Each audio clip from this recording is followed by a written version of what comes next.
Hi, welcome back. This is Becky Buckholz with the Cottonwood Sound Water Conservation District, and in this segment, we're going to talk about why be part of the local work group. Like why, just why. Um, Here is a couple pictures actually from Cottonwood County. One, here we have a historical photo actually from our records of some landowners meeting for an actual field day. And another more recent one from about 2017, I think, in there of a cover crop field day we had with some of our landowners. So, what's the big deal? That's what we're going to answer today.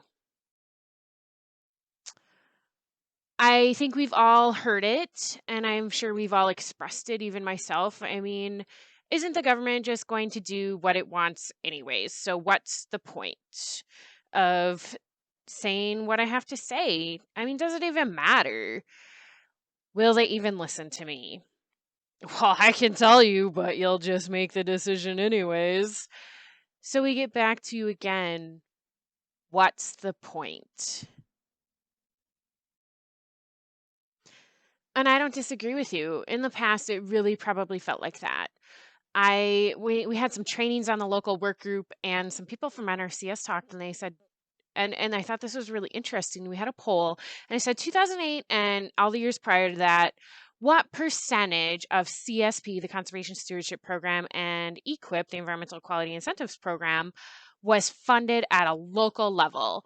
And when I'm talking about local level, I'm saying like just now a local area is like this 4 county area like we're in with Cottonwood, Jackson, Martin, and Watonwan, or more like an area wide, so you're more about like 10 to 15 counties. And the answer was zero. It was amazing. The local work group still existed, but essentially what happened was is we took our findings on saying this is our area's resource concerns, what we think is wrong, and we'd like help fixing. And it was brought to the state technical committee, and essentially the state said, all right, here's how we're going to prioritize. And if anybody lives in Minnesota, you know Southwest Minnesota down here is not like Northeast Minnesota, is not like Northwest Minnesota, is not like Southeast Minnesota, and vice versa. So, how can you even do that? How can you say forestry is high priority when you live in Southwest Minnesota and we are originally the prairie part of the state with very few trees, and we're a huge agricultural sector? So, after 2018, the question was brought to us again. They said, so what do you think is the percentage this last year for fiscal year 2021?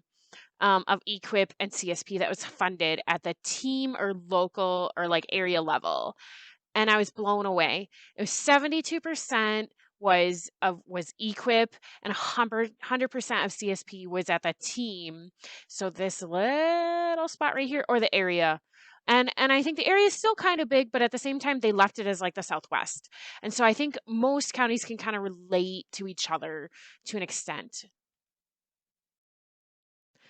And so the point, I'm just going to get straight to it. Funding for EQIP and CSP is more locally led than ever in the past. And so now that we are more locally led, this affects our scoring and ranking of applications, because when you tell us what the issues are, when you tell us we have gully problems, it is totally gully problems. You know what gets prioritized that year? It's gully problems, and it's things that help solve gully erosion, such as grass waterways or water and sediment control basins or terraces or other things of that nature. And so essentially your voice is directing where funding is actually going to go for conservation practices. And so that's why we want you to come. We want to see you at on July 22nd, 2021 at our local work group meeting. And if you can't make it, that's I'm sorry, we wish you were there, but we have a survey that's available online or on paper format that we can send you or you can access, because we want to know. We want to know what you think the issues are in our county, because it's important. That's why you should be part of the local work group.